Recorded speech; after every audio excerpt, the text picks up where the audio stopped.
Good afternoon, ladies and gentlemen. Welcome to the ILE series of webinars on leadership and healthcare, sponsored by Pharmivo. My name is Shaukat Ali Javed, and I am Chief Editor, Pakistan Journal of Medical Sciences. And I will be moderating the session today. Our guest speaker today is a well-known medical personality, Professor Shahzad Ali Khan, Dean and Vice Chancellor of the Health Services Academy. The format of the program is going to be that he will make the presentation first, then we'll ask him a few questions, then we'll open up for discussion for other participants. So over to you, Professor Shahzad Khan, please.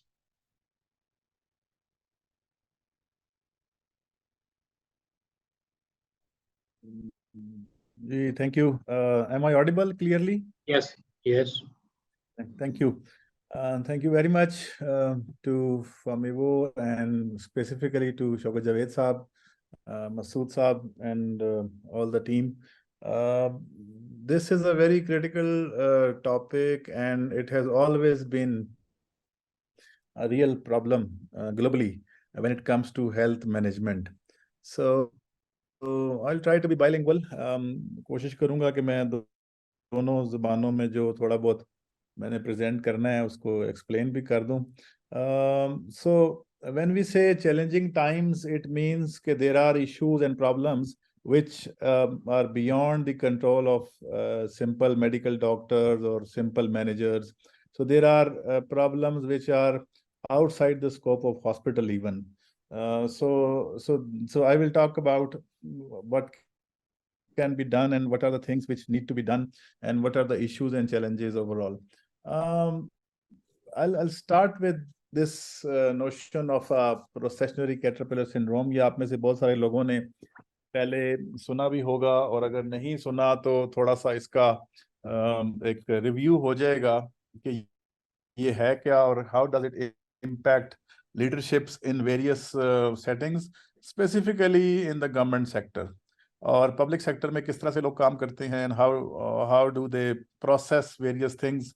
And it has been, I think I have been working in the government sector for last 30 years, and I see that there are issues which are very simple and very, easily be managed, but because of this syndromic nature of things, moving in some, red tapeism and bureaucracy and delay in decision making, the problems exist.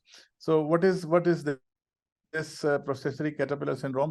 The name actually comes from a specific type of caterpillar. ये घास का कीड़ा होता है, एक घूंगा type जो जिसपे बहुत ज्यादा हेरी सा होता है, वर्म की तरह का होता है. It moves through the forest in a long procession, और ये पाइन नीडल्स के ऊपर फीड करता है.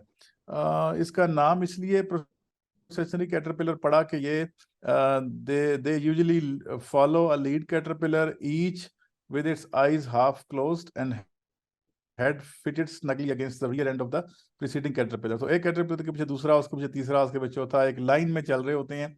प्रोसेशन जुलूस को कहते हैं, तो जुलूस की शक्ल में ये मूव करते हैं पाइन फॉरेस्ट में. There was a very famous naturalist, I will call, because he was a botanist, he was a zoologist, and he was a physicist. So both multi-dimensional personality थी John Henry Fabre की. So John Henry Fabre was working on insects and various forest animals and their behavior. So he was studying the behavior of various animals and specifically insects and worms. And he found out this very strange phenomena. So what he did was he saw that they always move in a procession.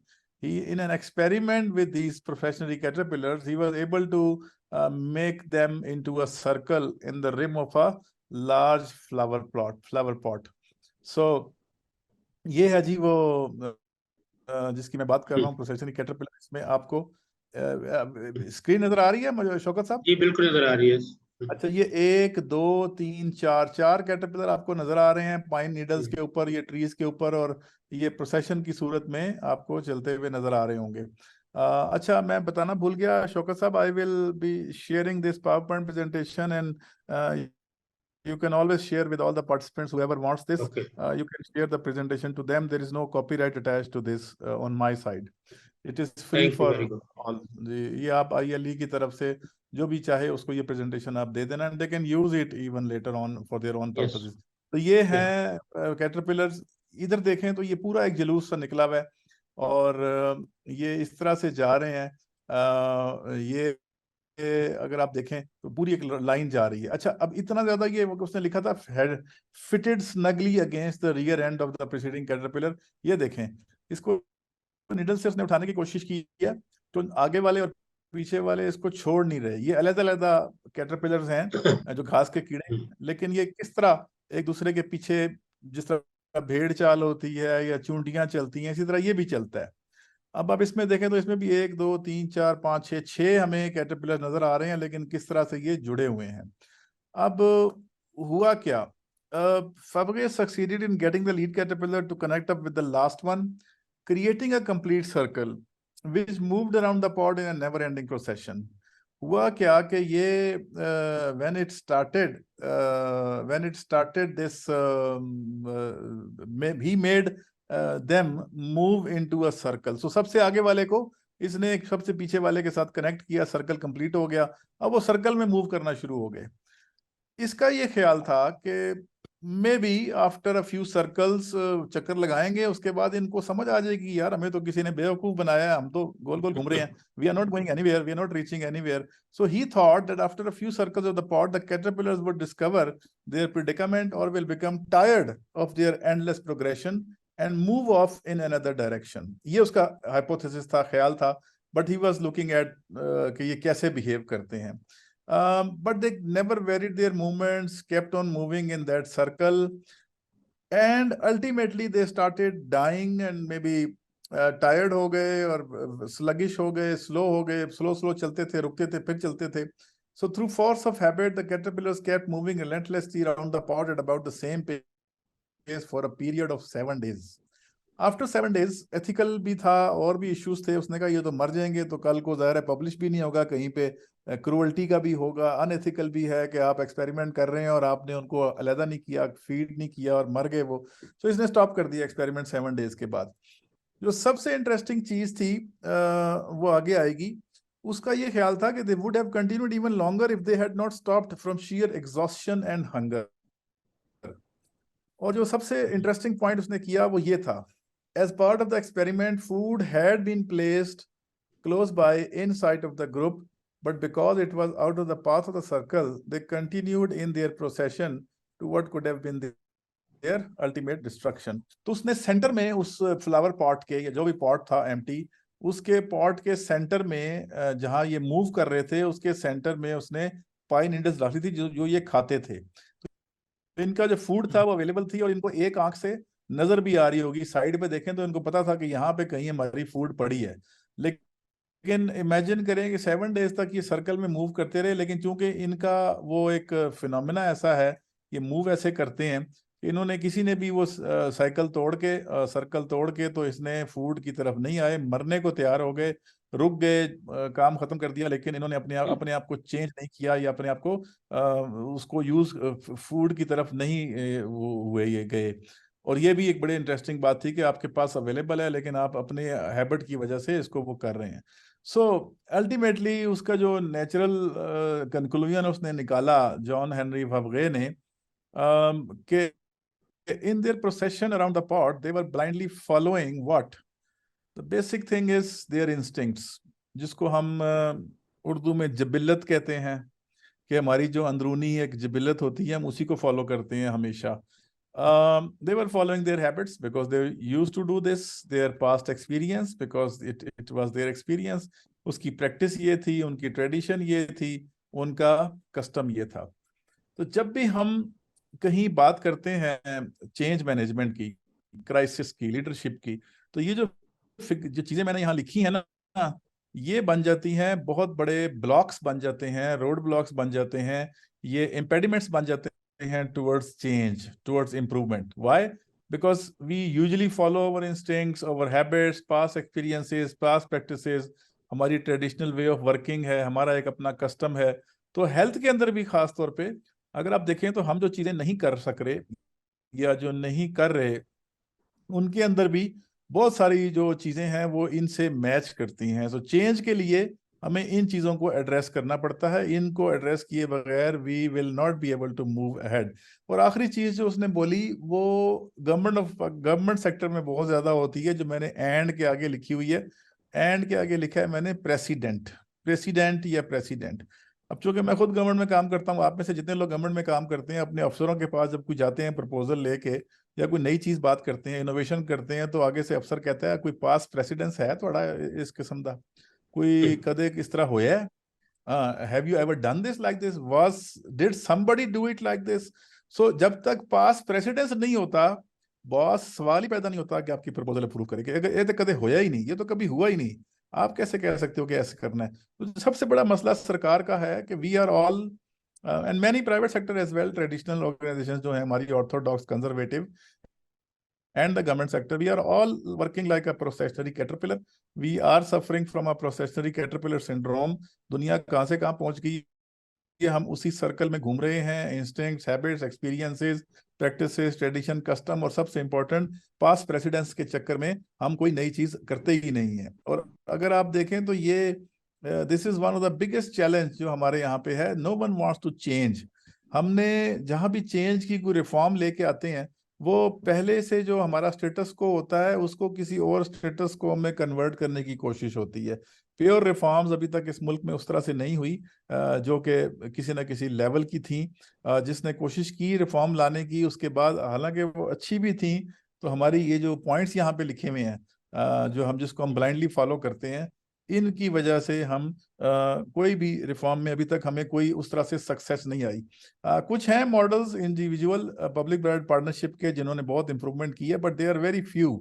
majority government of Pakistan, majority private sector is always working like this. वो जो भेड़ चाल है या प्रोसेसरी caterpillar है, leadership हमारी इस तरह मूव करती है। हॉस्पिटल के पास फंड्स नहीं है, हॉस्पिटल तबाह हो रहे हैं, पेशेंट्स का लोड बढ़ रहा है, we will not do anything differently, we will keep on doing the same things again and again and again. और ये बड़ा एक प्रॉब्लम बनता है हमारे लिए। In reality you don't reach anywhere. So जो मेरी आज की बात थी वो शुरू मैंने इसलिए इस पे करने की कोशिश की कि ये पागलपन है।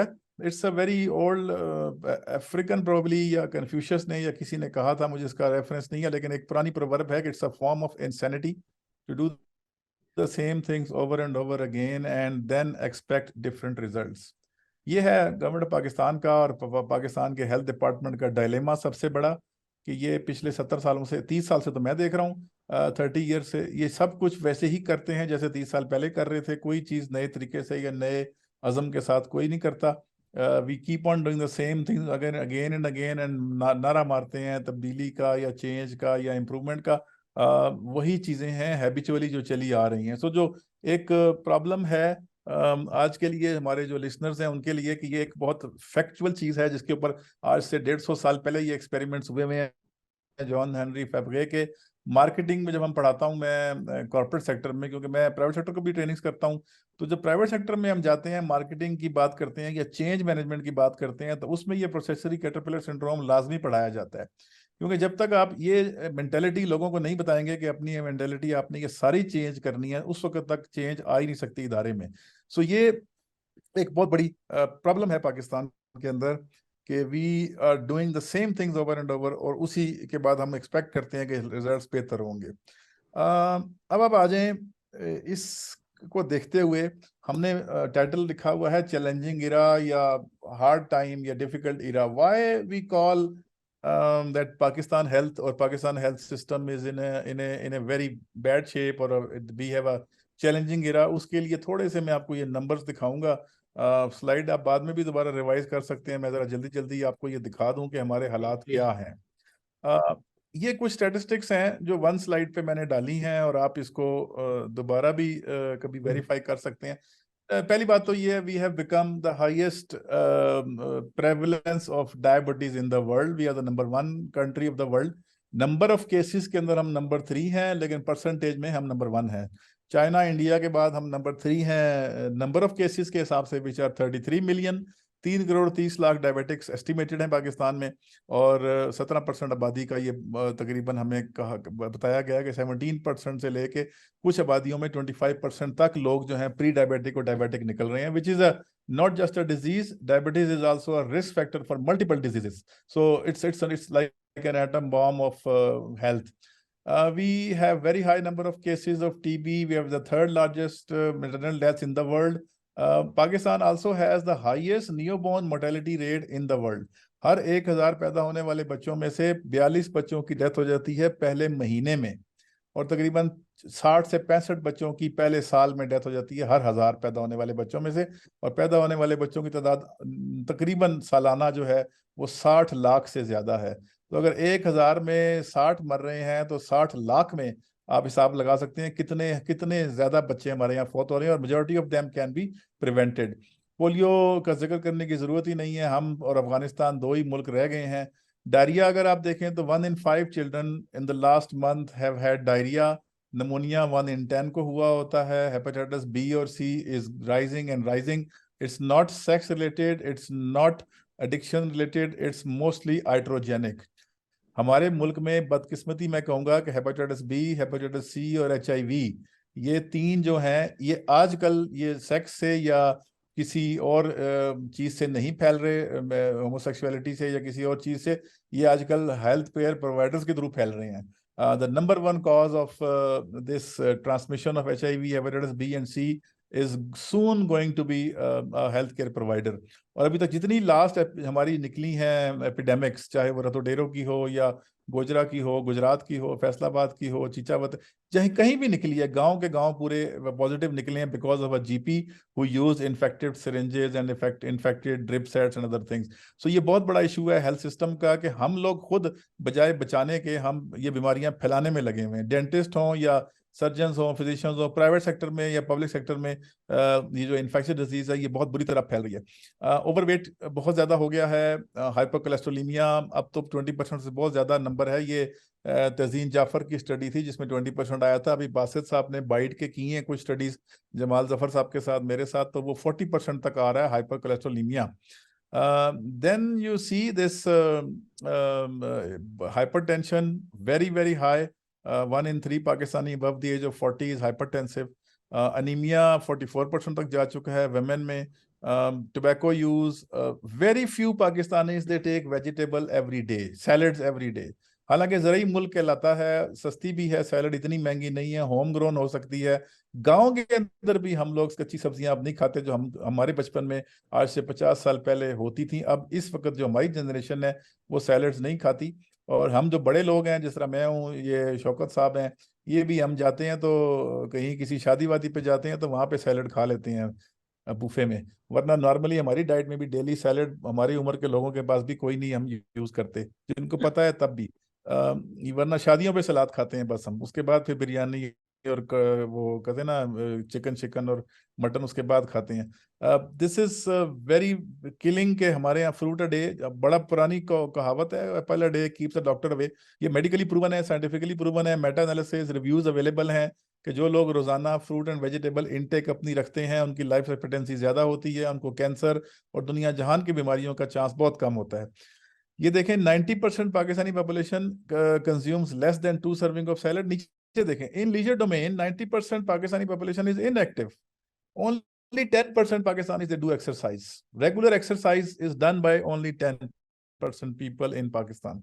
और ये बार बार हमारे बिहेवियरल रिस्क फैक्टर के सर्वे हम करते हैं या इस तरह के और सर्वे करते हैं तो हमारे यहाँ आइडल पॉपुलेशन और जो फारिग टाइम में, अच्छा यहाँ बात हो रही है exercise in the leisure domain. मैं और आप सब लोग सीढ़ियां भी चढ़ते होंगे, मशक्कत भी करते हैं दफ्तरों में जाने आने के लिए, चलते फिरते हैं, that is not considered as physical activity. हम फिजिकल एक्टिविटी कहते हैं जब आप अपने सारे कामों से फारिग हो जाएं तो उस सारे फारिग काम के फारिग टाइम में शाम को या सुबह सुबह उस वक्त आप डेडिकेटेड फिजिकल एक्टिविटी करें, उसको हम मानते हैं physical activity which is healthy. ये जो बाकी फिजिकल हम दौड़ भज करते हैं ना सुबह से लेकर शाम तक, this is stressful activity, is not healthy activity. Every hour, one Pakistani dies of a road traffic accident, and every hour, 47 Pakistanis die of a heart disease. Unfortunately, 60% of these deaths are less than 60 years of age. अब हमें लोगों को पता चल रहा है 55, 56, 50, 52 year के लोग, हमारे दोस्त जान पहचान वाले, सडन कार्डियक अरेस्ट या एमआई या एंजाइना और साथ ही उसकी डेथ।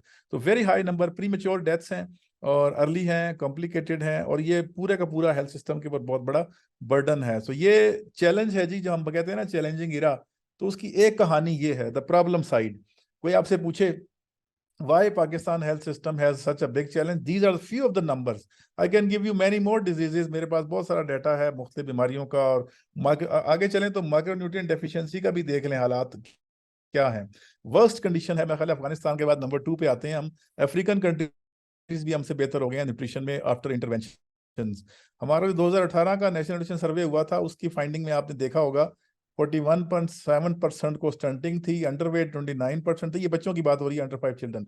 वेस्टिंग 18% है, अनीमिया बच्चों में 48% है, जिंक डेफिशिएंसी 19% है, एंड ओनली कंप्लीमेंट्री फीडिंग की जो अप्रोप्रिएटनेस है वो 1 in 3 बच्चे को है, 36%। 3 में से 1 बच्चे को अप्रोप्रिएट कंप्लीमेंट्री फीडिंग मिलती है। Look at the dietary diversity, जो जो फ्यूचर है हमारा बच्चों का, हमारी नई नस्ल जिसने कल को ब्रेन जिसका ठीक नहीं बनेगा, वो डाइटरी डाइवर्सिटी से बनता है। सिंगल डाइट स्टेपल डाइट है हमारी, या गंदम खानी है या चावल खाना है, कोई किसी किस्म के माइक्रो न्यूट्रिएंट्स नहीं मिलते बच्चों को, तो उनकी ब्रेन ग्रोथ क्या होगी, उनकी फिजिकल ग्रोथ क्या होगी। मिनिमम डाइटरी डाइवर्सिटी इज 14%, और minimum acceptable diet of children उसके हालात हैं। According to that survey, deworming जो कि कंट्रोवर्शियल है लेकिन still it is one of the most effective treatment of anaemia in children.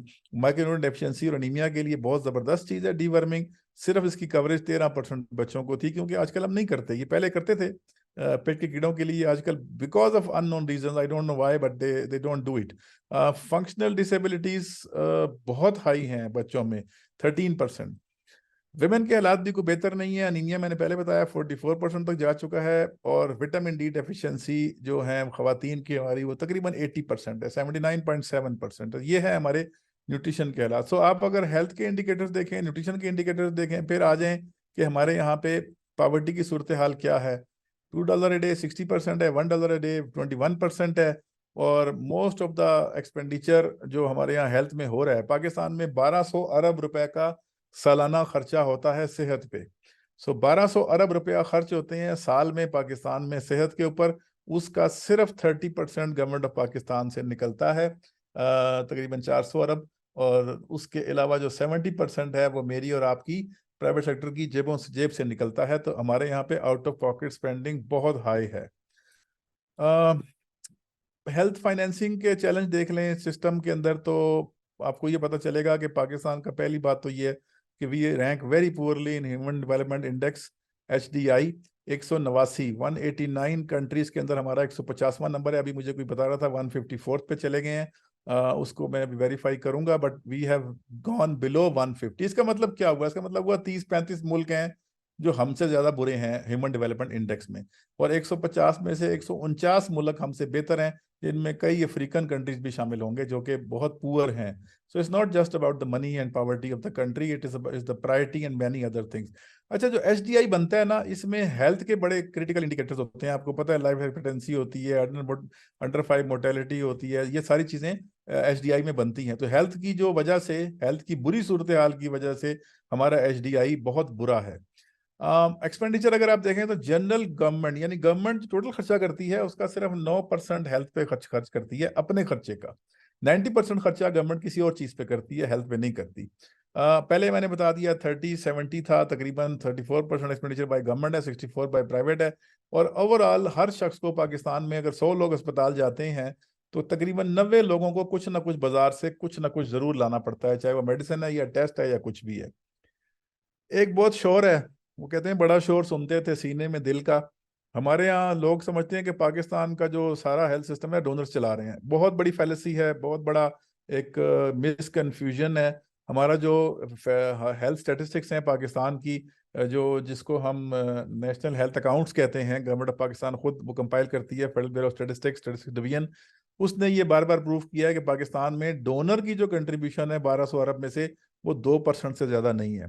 Last year ये 1.7% था। तो इसका मतलब है अगर 100 रुपए खर्च होते हैं पाकिस्तान में सेहत में तो 2 रुपए डोनर के हैं, 98 रुपीज मेरे और आपके हैं या गवर्नमेंट ऑफ पाकिस्तान के हैं। सो वो जो एक शोर है कि बहुत बड़ा कि जी डोनर डिपेंडेंस है, we are not donor dependent at all in health. ये बड़ा स्केरी चीज है। Per capita expenditure in health of health in Pakistan बहुत ही मैं फ्री करके ग्रेशियसली खुला खुला पैसा लगाऊं ना पर कैपिटा एक्सपेंडिचर का, मैं कहूँ जी पाकिस्तान में पर कैपिटा एक्सपेंडिचर जो है वो बड़ा बढ़ा के भी बताऊं तो $45 से ज्यादा नहीं होगा। यानी कि सालाना $45 पर पर्सन पर ईयर खर्चा होता है एक पाकिस्तानी के ऊपर। $45 पर पर्सन पर ईयर हमारा टोटल हेल्थ एक्सपेंडिचर है per capita. Look at the down side, it's $127 इन श्रीलंका पर पर्सन पर ईयर, $75 पर पर्सन इन इंडिया। उसकी आबादी देखो 1.5 अरब से ज्यादा आबादी है, नंबर 1 बन गया आबादी के हिसाब से, चाइना को पीछे छोड़ रहा है। अफगानिस्तान के अंदर भी $50 पर पर्सन पर ईयर है पर कैपिटा हेल्थ एक्सपेंडिचर। तो हम इनसे भी बहुत बुरी नीचे लेवल पे कर रहे हैं। Health expenditure as percentage of GDP एक परसेंट था, 1.1% था last year, but look at ये 1% से कभी ऊपर नहीं गया, शायद 1-2 सालों में पीछे 1.1% टोटल पे गया है health expenditure percentage of GDP का। Look at this, 9.7% of the GDP का 9.7% of the Afghanistan GDP goes to health.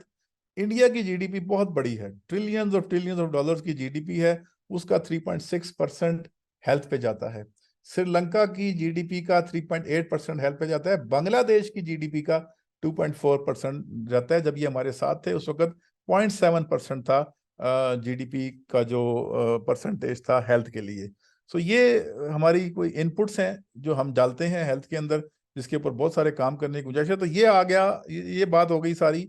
Health problems क्या हैं, उसके लिए आपके पास पॉवर्टी लेवल क्या है मुल्क में, और हेल्थ फाइनेंसिंग के क्या सूरत हाल है।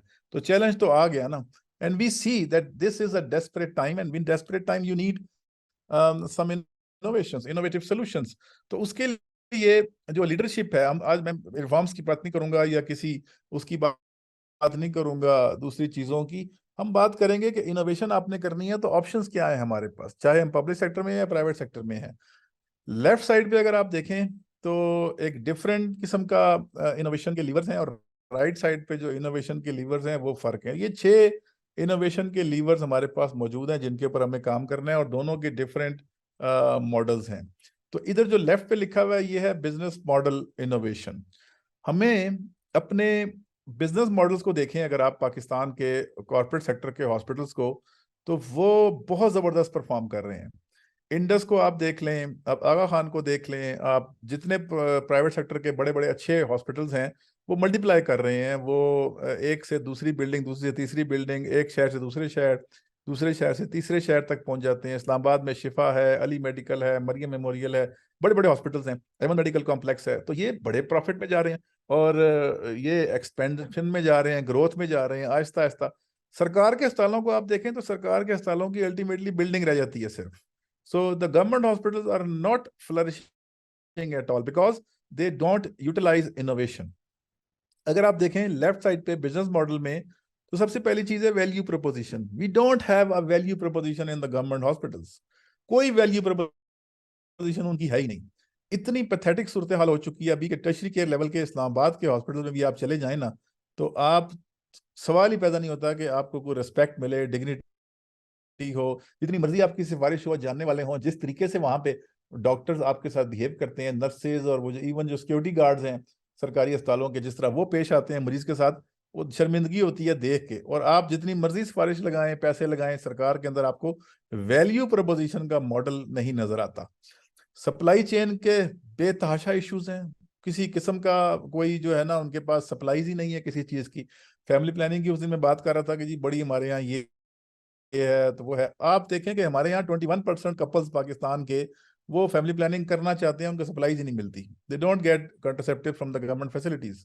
और अगर हम वो 20% अचीव कर लें टारगेट, जो लोग करना चाहते हैं, नयों को तो ना राजी करें, जो करना चाहते हैं फैमिली प्लानिंग का मेथड को यूज करना चाहते हैं, उनको भी अगर हम सप्लाईज दे दें तो मेरा ख्याल है हमारा 35% से CPR 57%, 55% पे चला जाएगा, जो कि बहुत ज्यादा हमारा कहते हैं कि प्रॉब्लम हल कर देगा पॉपुलेशन के।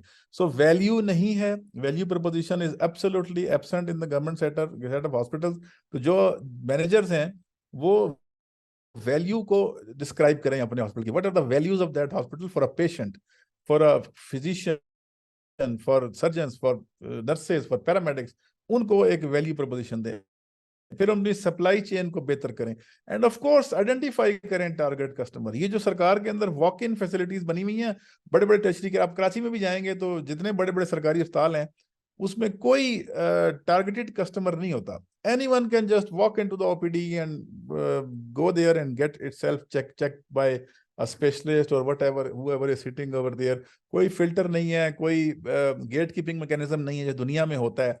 डिस्पेंसरीज नहीं है, म्यूनिसिपल डिस्पेंसरीज हों, रूरल डिस्पेंसरीज तो मौजूद हैं, BHUs, RSCs, there are no sort of filtering thing for the hospitals, और वो कॉस्ट भी बढ़ा रहे हैं, और वो नॉर्मल प्राइमरी केयर के पेशेंट टर्शरी केयर में जा रहे हैं, और जो टर्शरी केयर का एक्चुअल पेशेंट है वो जलील हो जाएगा। क्यों?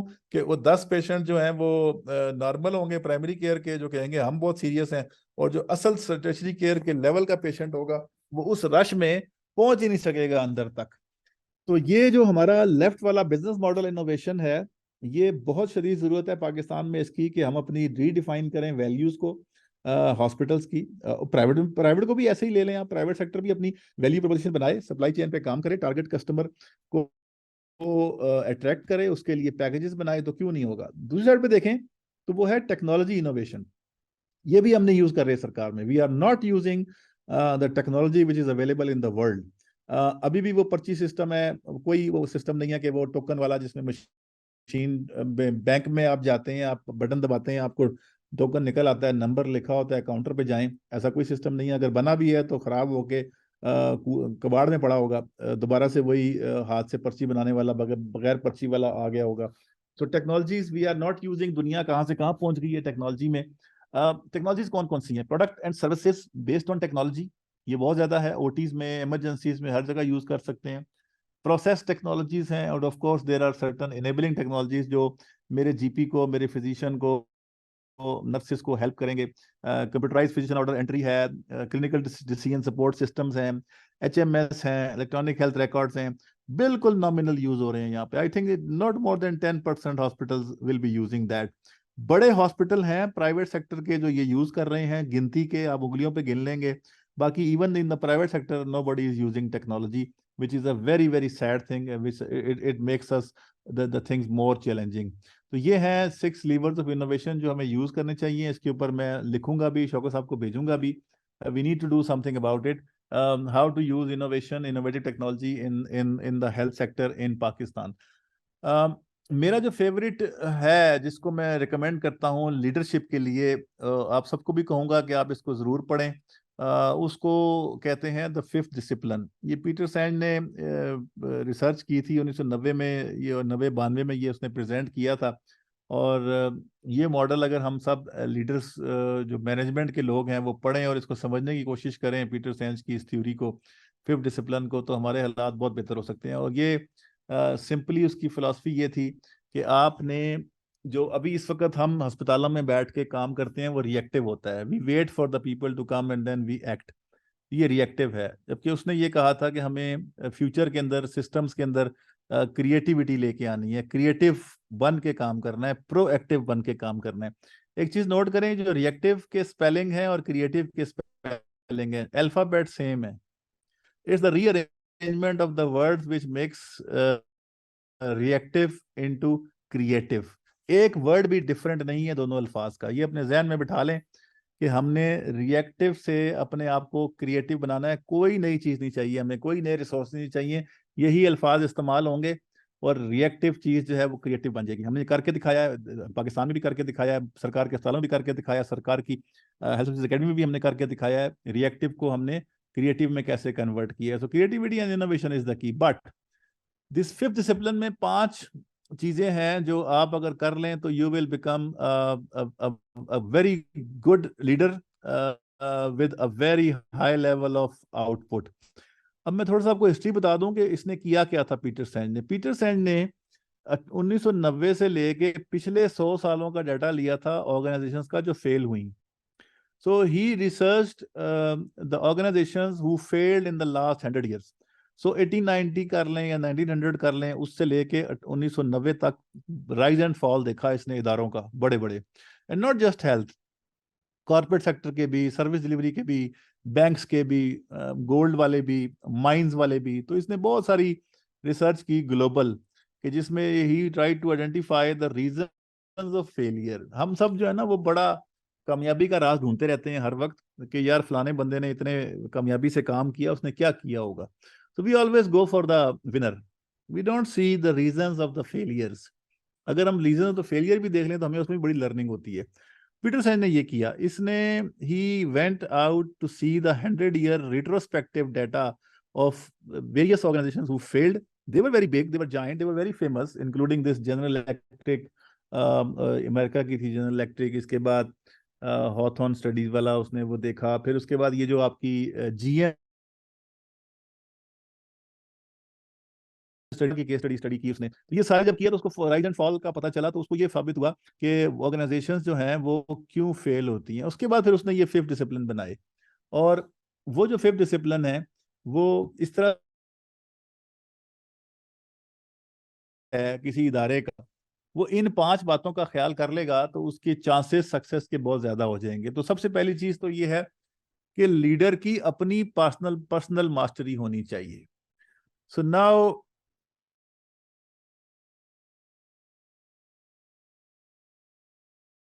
लाइक अगर हम हेल्थ की बात कर रहे हैं, तो मैं हेल्थ केयर प्रोवाइडर हूँ, डॉक्टर हूँ, या नर्स हूँ, या फार्मासिस्ट हूँ, तो मैं अपनी फील्ड में ना मुझे मास्टर होना चाहिए खुद। तो सबसे पहली चीज ये है कि लीडर ने अपने ऊपर एफर्ट करनी है। हमारे यहाँ क्या होता है, आपको पूछ लें आप शौकत साहब से, मसूद साहब से, जो लीडर बनता है वो पहले दिन ही दूसरों में मेहनत शुरू कर देता है। ना सिर्फ मेहनत बल्कि तशद्दुद शुरू कर देता है।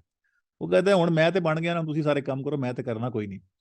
तो ये जो एक कंसेप्ट है ना हमारा, मेरे जहन में भी और लोगों के जहन में भी, कि हम अब बन गए हैं वाइस चांसलर बन गए हैं जी, चीफ एग्जीक्यूटिव बन गए हैं, एग्जीक्यूटिव डायरेक्टर बन गए हैं, या चले नीचे चले जाएं आप, deputy medical superintendent, medical superintendent या प्रोडायरेक्टर, ये जब बन जाते हैं ना, हम अपना काम करना छोड़ देते हैं, मेहनत करना छोड़ देते हैं।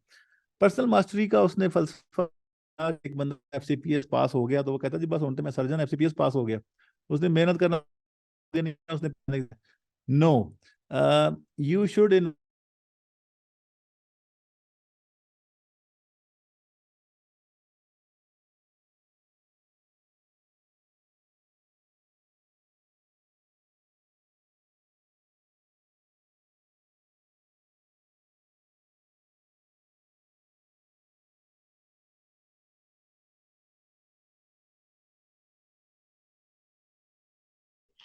अस्सलाम वालेकुम। आवाज नहीं आ रही सर, आवाज नहीं आ रही।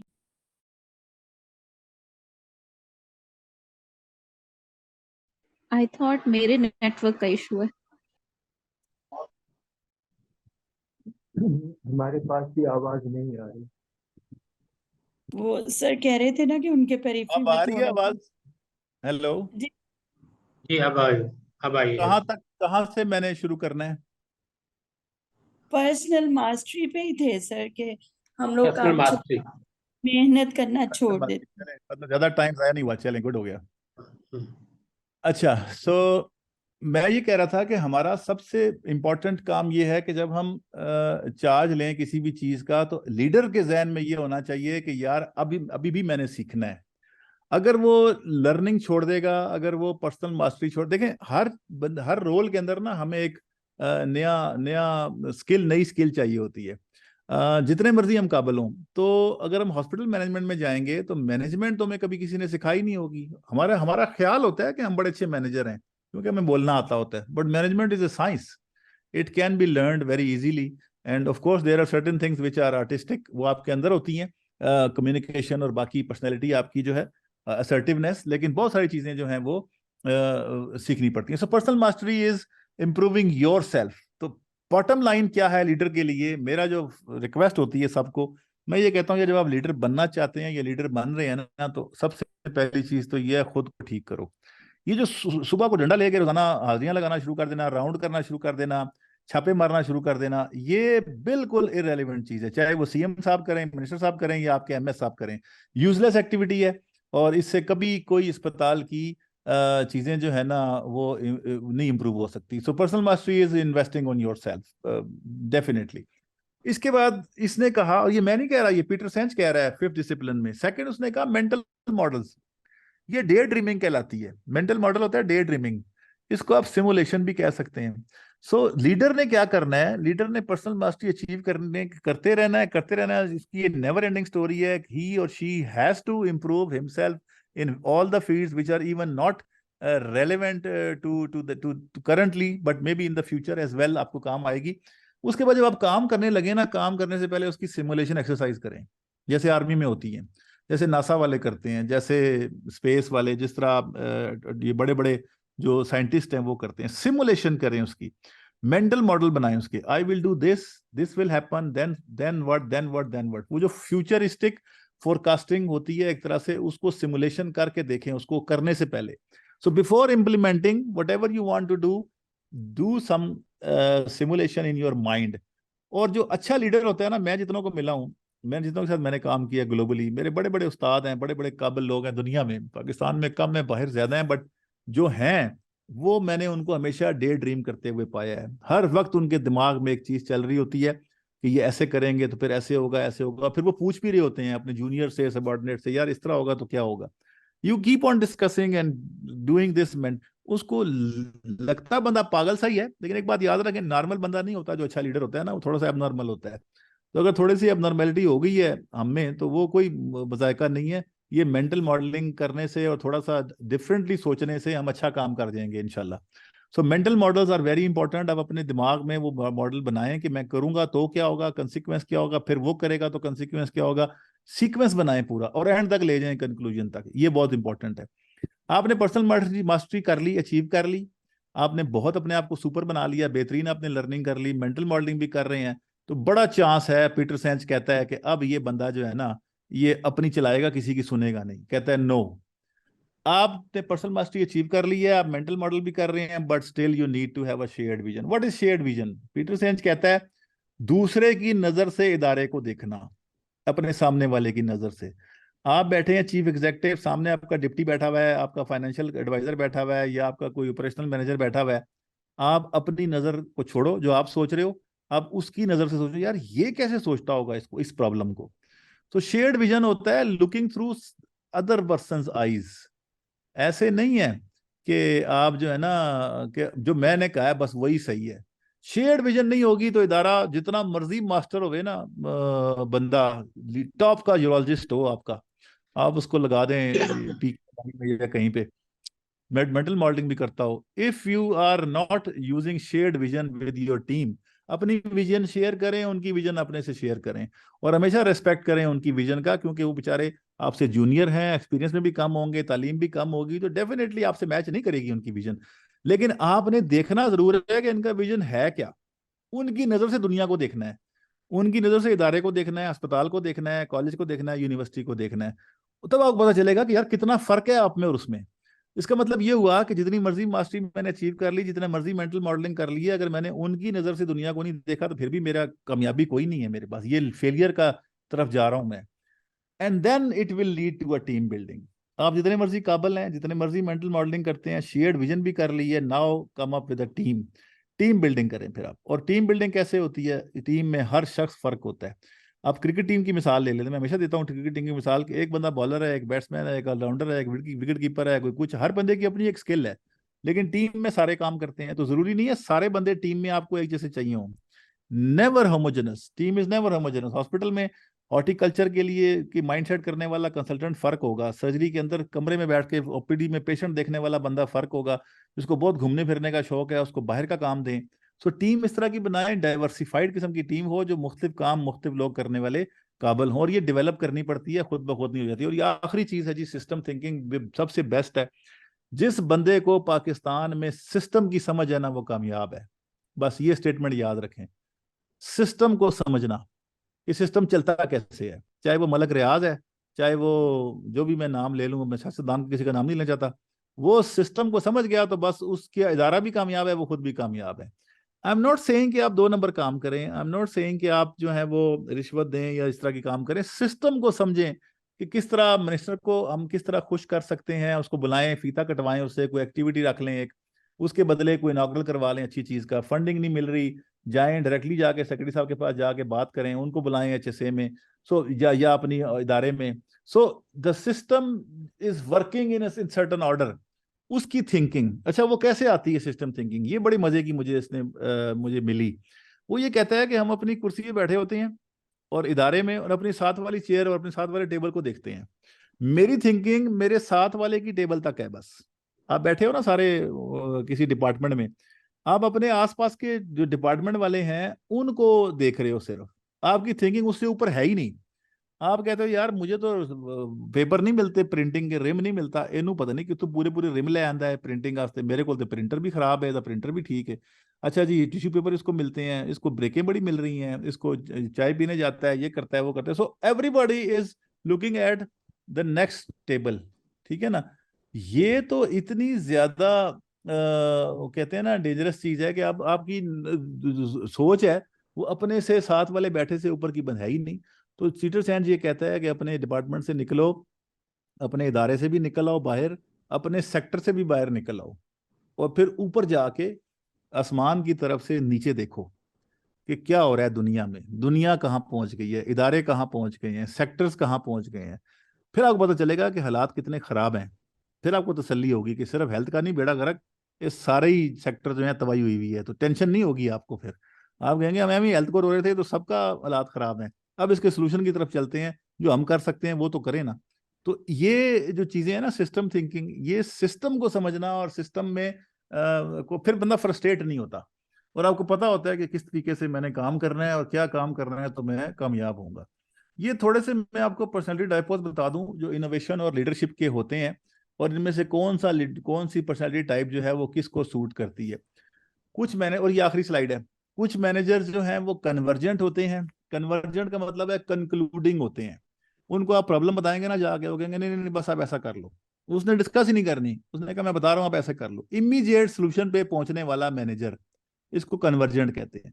इसके मुकाबले में एक बंदा एक्सप्लोरेटरी होता है बड़ा, वो कहता है यार ये क्यों ऐसे हो रहा है, रोजाना ये मसला होता है, वो डाइवर्जेंट किस्म का होता है। तो ये पोल्स हैं, एक एक्सट्रीम कन्वर्जेंट है और एक एक्सट्रीम डाइवर्जेंट है। मैं और आप दरमियान में कहीं लाए करेंगे, हम जो हैं वो इन दोनों के दरमियान में कहीं होंगे, ना तो एक्सट्रीमली कन्वर्जेंट होंगे ना शायद एक्सट्रीमली डाइवर्जेंट हो, लेकिन ये एक्सट्रीम है डाइपोल्स जो कि इनोवेशन को। तो जो डाइवर्जेंट बंदा होता है ना, एक बात याद रखें, हमेशा इनोवेशन डाइवर्जेंट बंदा लेके आता है। कन्वर्जेंट बंदा कभी भी इनोवेटिव नहीं हो सकता, क्रिएटिव नहीं हो सकता, क्योंकि उसकी सोच ही कंक्लूडिंग होती है, immediately reaching to the conclusion, immediately reaching to solution. जब सोल्यूशन ओरिएंटेड बंदा होगा ना, प्रॉब्लम को एक्सप्लोर नहीं करेगा, तो कभी भी क्रिएटिव नहीं होगा।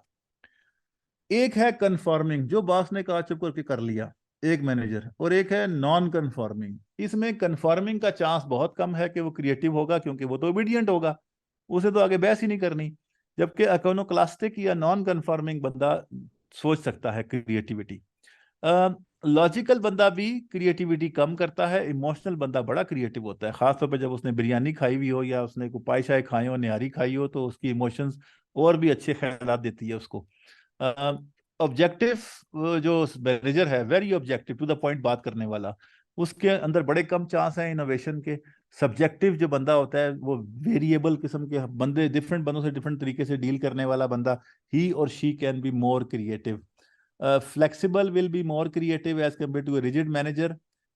Capricious, loose, non-consistent manager has more chances of innovation. यहाँ बात सक्सेस और फेलियर की नहीं हो रही है, ये ध्यान में रखना। आई एम नॉट सेइंग कि लेफ्ट साइड इज सक्सेसफुल और right side is successful, no, I am saying who can be more creative in a challenging era. Challenging environment में कौन ज्यादा क्रिएटिव हो सकता है, इनोवेटिव हो सकता है।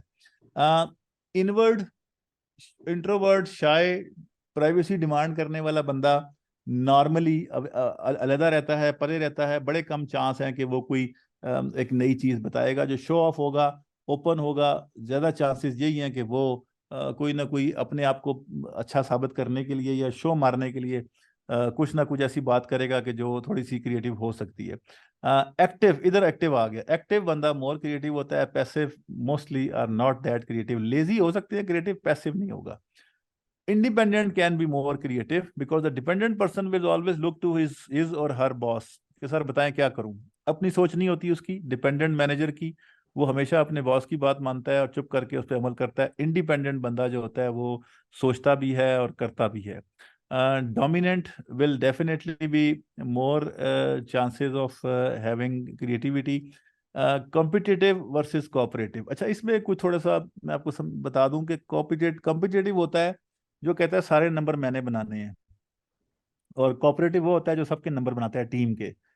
मार्केटिंग की टीम है आपकी, तो कोऑपरेटिव बंदा होगा कि सबको फायदा हो, वो कोशिश करेगा कि सबको फायदा हो। जो कॉम्पिटिटिव होगा वो कहेगा सारे का सारा बोनस मुझे मिले, इनका बोनस भी मैं ले लूं। तो वो सेल्फ प्रोजेक्शन की तरफ जाता है। At times they are more creative. Intense manager will be more creative as compare to lethargic. Acquisitive होता है एक्वायर करने वाला, थोड़ा सा ज्यादा शौकीन चीजों का, स्टेटस का, पावर का, बेनिफिट्स का।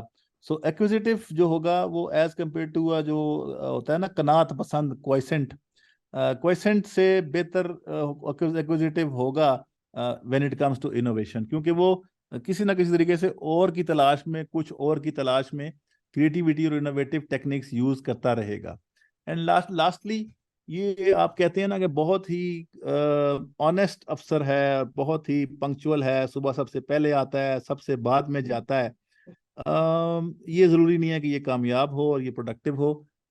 You have to be a little bit of शातिर, चालाक, cunning, which is of course conceited. So जो कंसीटेड मैनेजर होगा, चालाक होगा, उसको सिस्टम को बाईपास करना, सिस्टम के अंदर रहते हुए कामयाब रहना, इसके गुर आते होते हैं। So not all the honest managers they are very good in productivity. Unfortunate चीज है, लेकिन it's a global phenomena.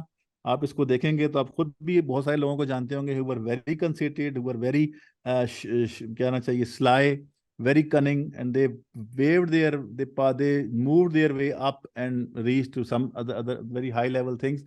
So ये कुछ चीजें हैं जो पोल्स हैं जो कि होती हैं, जिसकी बेसिस पे आप कर सकते हैं। आई होप कि मैंने थोड़ा सा टाइम ज्यादा ले लिया, लेकिन ओवर टू शौकत साहब एंड मुदस्सर और एनीवन एल्स जो हमें कोई पूछने हैं सवाल या डिस्कशन करनी है तो। जी शौकत साहब। Thank you very much, Shahzad sahab. Excellent and fantastic, I would say. I myself learned a lot. मैंने इतनी चीजें हैं, इतना useful data था. I'm going to listen to it again and again to find something. एक चीज मैंने फिक्र था, at least I have heard this filter clinic concept almost 40 years ago.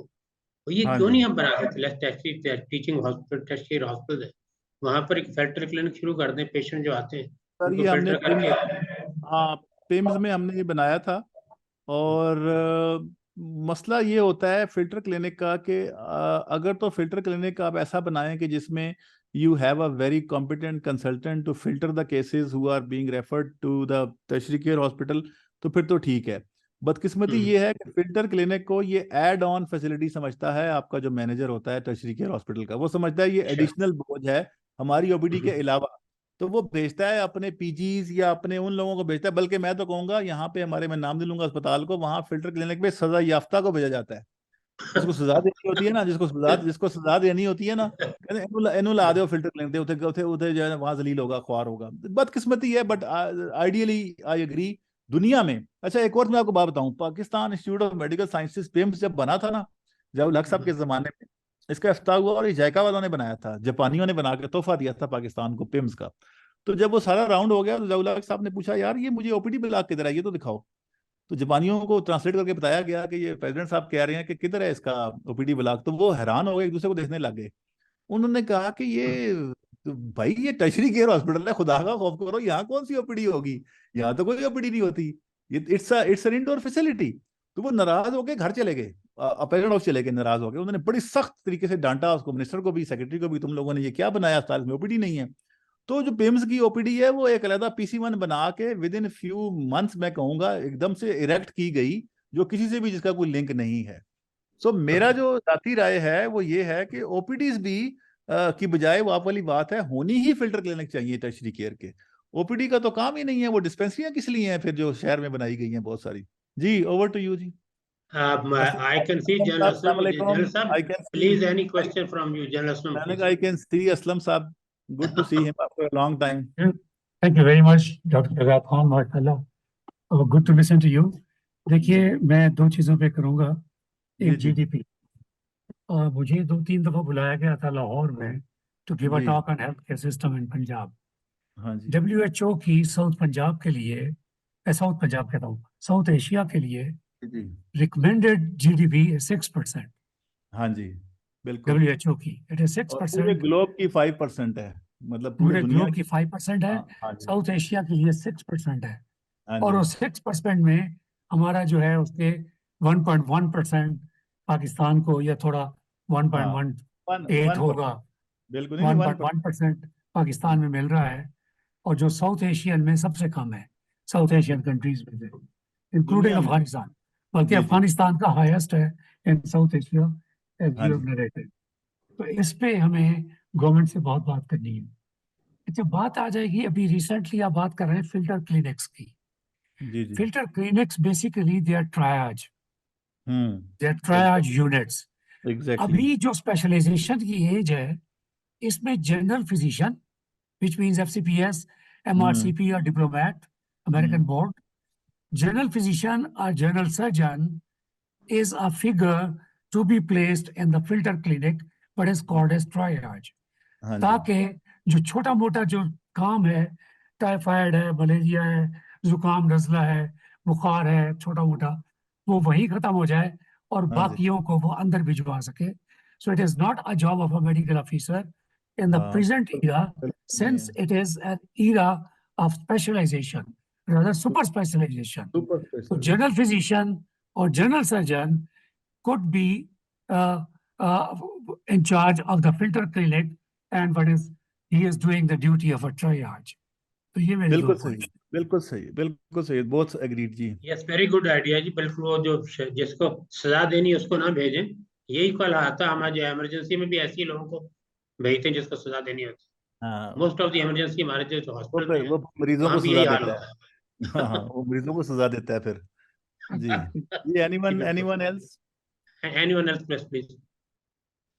अस्सलाम वालेकुम सर। जी जी प्लीज वालेकुम। Go ahead. Huzaifa Abbas here.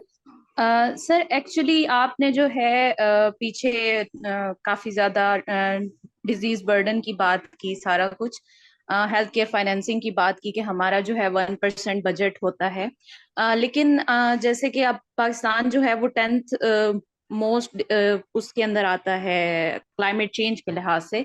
तो मुझे जहां तक लगता है, आपको नहीं लगता कि इसका बजट जो है इंक्रीज होना चाहिए, क्योंकि क्लाइमेट चेंज की वजह से भी हमारा जो हेल्थ सिस्टम्स हैं वो काफी ज्यादा बर्डनड हो रहे हैं, क्योंकि फ्लड्स इसका आ रहे हैं, ड्राउट हो रहा है, और उसके अलावा भी बहुत सी चीजें चल रही हैं जिसकी वजह एक से ये परसेंटेजेस ज्यादा हो रही हैं।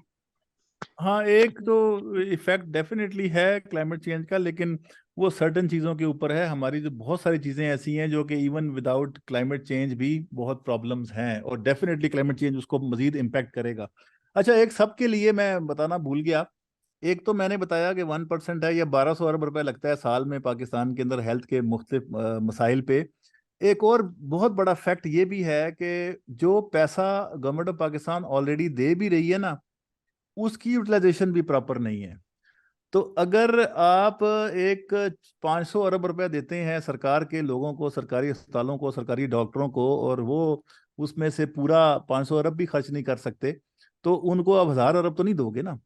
तो वर्ल्ड बैंक ने एक यहाँ पे असेसमेंट की थी, जिसमें हमने उन्हें आइडेंटिफाई करने की कोशिश की थी कि नीड कितनी है हॉस्पिटल टोटल हेल्थ की पाकिस्तान की, और इनको देना कितना चाहिए। जब हमने वो एवेल्युएशन की, एग्नेस कफिन हॉल थी चीफ इकोनॉमिस्ट वर्ल्ड बैंक की, वो आई थी, डॉक्टर सनिया निश्तर थी, मैं, हमने एक असेसमेंट की मुशर्रफ के ज़माने में, 2006 की बात है। आप सारे सुन के हैरान होंगे कि पाकिस्तान में जितना बजट भी रखा जाता है हेल्थ का, मुख्तलिफ प्रोजेक्ट्स का, वो 50% भी खर्च नहीं होता उस साल में।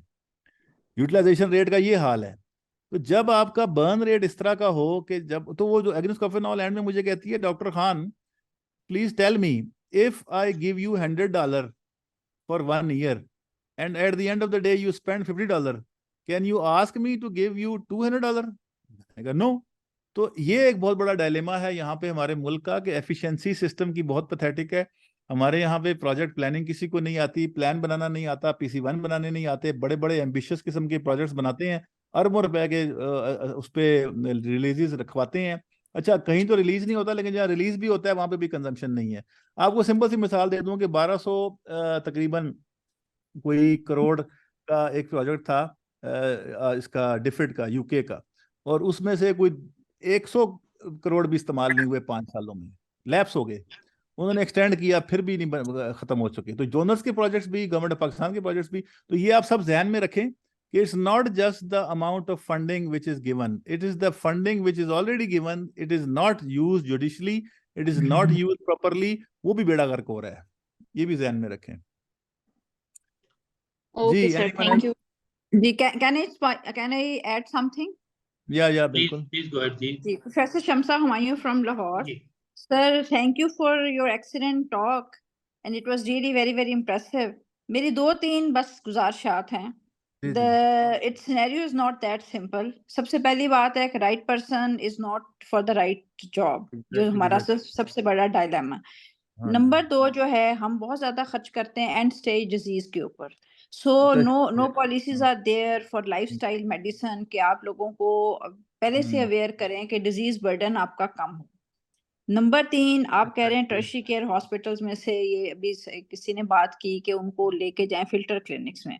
सिर्फ टर्शरी केयर हॉस्पिटल्स का डायलेमा ये है कि ये सिर्फ सर्विस प्रोवाइडर नहीं है, यहाँ पे ट्रेनिंग भी है और टीचिंग भी है, और हमने गुड मुड कर दिया है अंडर ग्रेजुएट ट्रेनिंग को विद पोस्ट ग्रेजुएट ट्रेनिंग। तो ना हम अंडर ग्रेड्स अच्छे ट्रेन कर रहे हैं, ना हम पोस्ट ग्रेजुएट अच्छे ट्रेन कर रहे हैं। आपस में कंपटीशन है, और जो फैकल्टी है उसको कोई पता नहीं होता कि उसने क्या करना है। नंबर 3, जब आपने बात की स्पेंडिंग की और हेल्थ बजट की, sir I was project director Punjab thalassaemia prevention programme, so I witnessed very closely. आपने कहा कि फंड्स आते हैं, यूटिलाइज नहीं होते।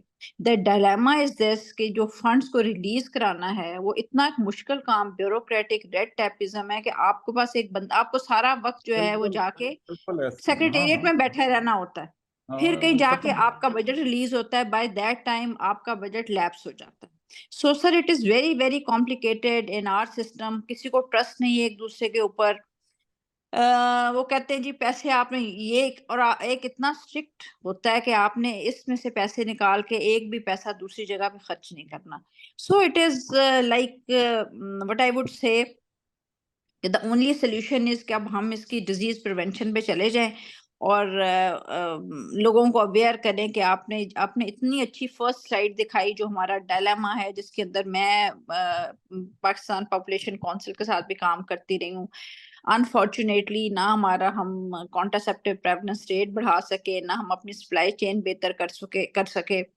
So all the projects which we started, like PPIUCD insertion, it was stopped due to supply chain issues. Jadel था, implant थे, ये भी हमारे supply chain issue की नजर हो गए, and so on and so forth.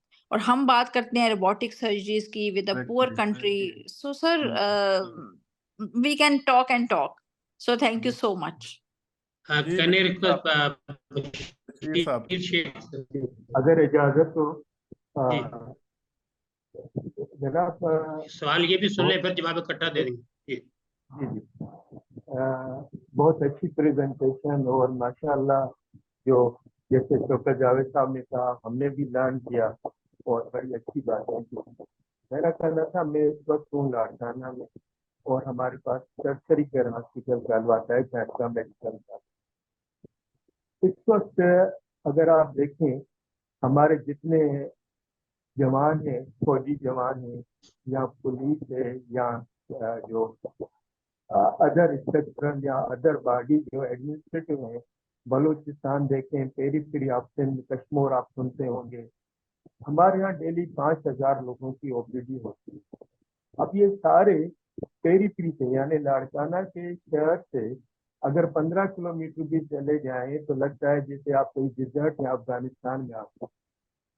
न डॉक्टर की सहूलत, न कोई पैरामेडिक की सहूलत, न सिक्योरिटी। और पर्टिकुलरली यहाँ पर लाड़काना में पर्टिकुलर एरिया में एक डिप्टी कमिश्नर को बचाने के लिए तो 100 गाड़ियां खड़ी हैं, कमिश्नर को सैल्यूट के लिए 100 गाड़ियां खड़ी हैं, लेकिन जो इमरजेंसी डिपार्टमेंट है या जहाँ ओपीडीज होती हैं, जहाँ ट्राइएज की हम बात करते हैं, वहाँ डॉक्टर बेचारा लावारिस खड़ा होता है।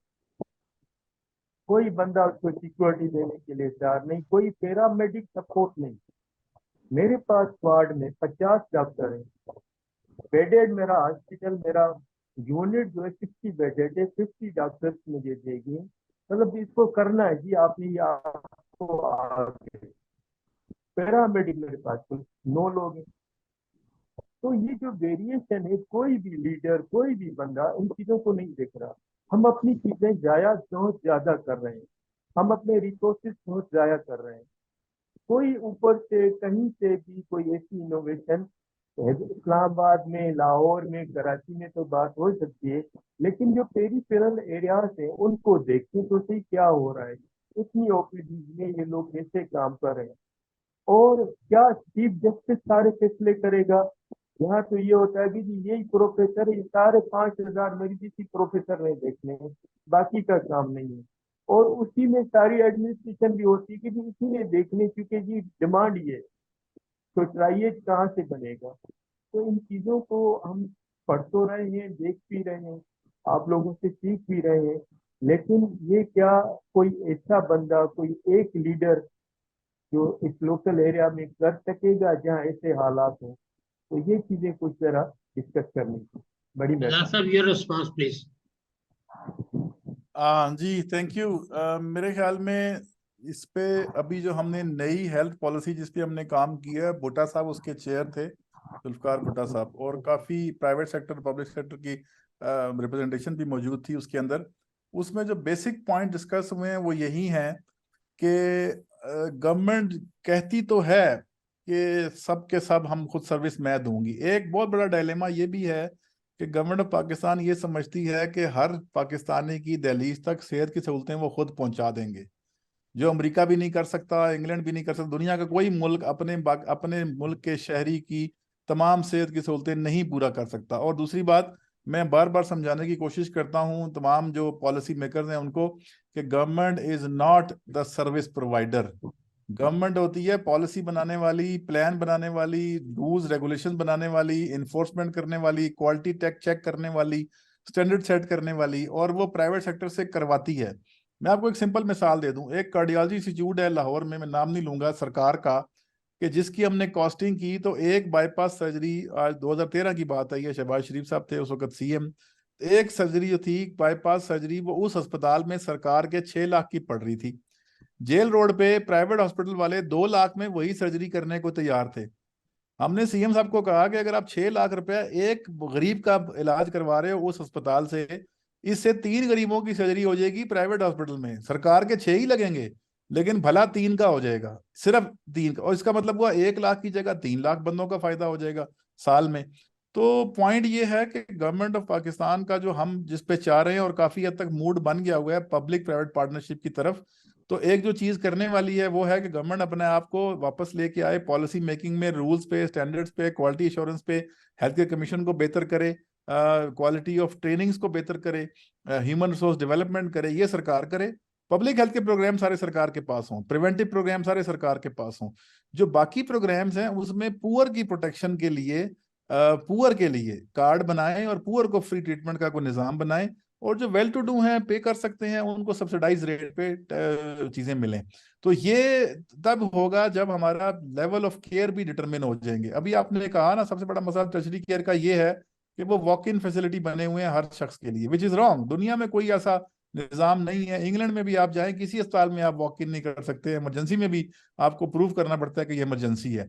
तो हमें एक फिल्टर क्लिनिक की बजाय हमें एक गेट कीपिंग मैकेनिज्म बनाना पड़ेगा, ओपीडी की अच्छी सर्विसेज देनी पड़ेगी। सिविल डिस्पेंसरी, म्यूनिसिपल डिस्पेंसरीज पहले होती थी, आज से कोई नई बात नहीं है, आज से 20-30 साल पहले शहरों में बड़ी अच्छी डिस्पेंसरीज हुआ करती थी म्यूनिसिपल कमेटी की। वो पॉलिटिक्स की नजर हो गई, तबाह हो गई, खत्म हो गया सारा। वो बड़ा अच्छा अर्बन डिस्पेंसरी का, अर्बन हेल्थ का बड़ा अच्छा निजाम था हमारा, हमने आस्ता आस्ता तबाह किया सब चीजों को। तो अगर हमारे यहाँ अर्बन डिस्पेंसरीज होंगी, हमारे यहाँ जीपी क्लिनिक्स होंगे, हमारे यहाँ फैमिली मेडिसिन, फैमिली फिजिशियंस के क्लिनिक्स होंगे, हमारे यहाँ पे उनको फिल्टर करके छोटे मोटे टेस्ट पेरिफेरी में हुआ करेंगे और कम लोगों को रेफर करेंगे, तो टर्शरी केयर फैसिलिटीज भी ठीक हो जाएंगी। तो ये एक सिस्टम के तहत है, और हमने पॉलिसी जो नई बन रही है, शौकत साहब से मैं ड्राफ्ट शेयर करूंगा, भुट्टा साहब ने जमा करा दी है, अब तो नई गवर्नमेंट भी आ गई है, इसको प्रेजेंट करना है हमने, उसमें इन सारी बातों का हमने ख्याल किया हुआ है। जी शौकत साहब। अली शहजाद साहब, let me share with you. मैं असल में 80s की बात है, let 80s, I was visiting one of the tertiary care hospital, जी जहाँ के सीनियर प्रोफेसर साहब मेडिकल सुपरिटेंडेंट थे। मुझे कहने कि जी आपके लिए जी बड़ी जी अच्छी खबर है, आप आए मेरे पास। मैं कहा मैं अभी आता हूँ।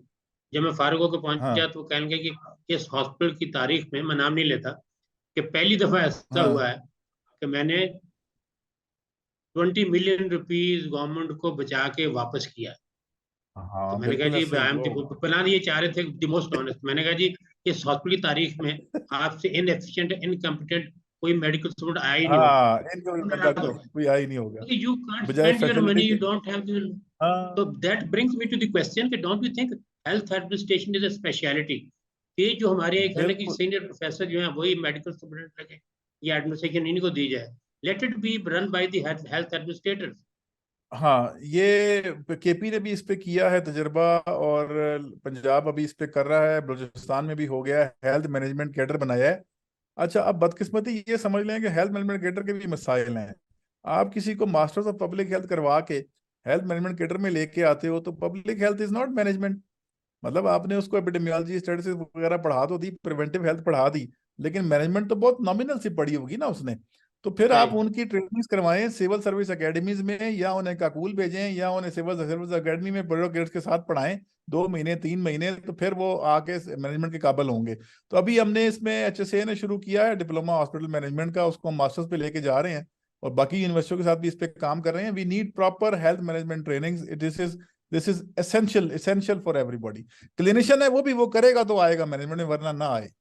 सिंपल सी बात है, मैनेजमेंट इज ए साइंस। ये नहीं हो सकता कि आप बहुत अच्छे कार्डियोवैस्कुलर सर्जन हैं तो आप जो है वो अच्छे एडमिनिस्ट्रेटर भी बन जाएंगे, इम्पॉसिबल है। देयर कैन बी इंडिविजुअल आपकी डायनामिक्स होती हैं जिसमें लोग कामयाब हो जाते हैं, लेकिन वो भी मेरा नहीं ख्याल कि वो फुली। और एक और जुल्म है सर शौकत साहब, हमारा एक कार्डियोथोरैसिक सर्जन है या वेस्कुलर सर्जन है, उसको आपने लगा दिया चीफ एग्जीक्यूटिव या मेडिकल सुपरिटेंडेंट, तो 2 नुकसान हो गए। एक तो उसने क्लिनिक जाना छोड़ दिया अपने, जहाँ पे उसे जिंदगी की लोगों की जानें बचा रहा था, कई कई हफ्ते का टाइम उससे मिल रहा था, तो वो काम उसने छोड़ दिया। और उधर भी तबाही कर रहा है, जहाँ मैनेजमेंट उसको नहीं आती वो वहां पे भी बैठ गया आके। सो अगर मेरा एक बहुत अच्छा कोई यूरोलॉजिस्ट है या मेरा कोई बहुत अच्छा सर्जन है, वो अपनी प्रैक्टिस छोड़ के एडमिनिस्ट्रेशन की बैठ जाएगा ऑफिस में, तो 2 तबाहियां होंगी, एक नहीं होगी। एक तो सर्विस आपने उठा ली आवाम से, जिसका जो उसने देनी थी वो नहीं देगा, ज़ाहिर है वो बिजी होगा एडमिनिस्ट्रेशन में। और दूसरी तरफ वो जो काम उसको नहीं आता वो करने बैठ जाएगा वहां पे भी तबाह करेगा इदारे को। तो ये डबल जेओपर्डी है, इसके लिए I think we trainings. Need clear demarcation in this area, ताकि कम से कम जो है कि administration should be separate, clinician जो है उनके इस पे बस हो की बात रहा नहीं है, है। इस पे हो रहा है, केपी में भी हो गया, पंजाब में भी अभी मूव हो गया। हाँ मैनेजमेंट। चले, थैंक यू जी very much Shahzad sahab. Session चलें की जी, कुछ रह थैंक गई, यू। बाकी मेरे ख्याल में we will have anyone another else, session after आप सम टाइम। कंक्लूडिंग रिमार्क्स दे दें तो तो फिर हम खत्म ये करते हैं, बहुत या सी चीजें तो और मसूद अभी रह गई। या मसूद ये चलें कर लेंगे, कोई मसला नहीं, आप बताएं। हाँ, so we will have another session sometime inshallah. And thank you very much all the participants. I wish we could have more question and लेकिन ये टाइम कम है। और शहजाद साहब का I would like to thank you once again. General Aslam साहब, thank you ji very much for being here. और शमसा माहिया साहब का मैं शुक्र अदा करता हूँ। बशीर साहब भी वेरी सीनियर पर्सन है, हमने ये हमारी बड़ी हौसला अफजाई है। We are extremely grateful to all of you. Thank you very much. Thank you जी, थैंक यू। Thank you.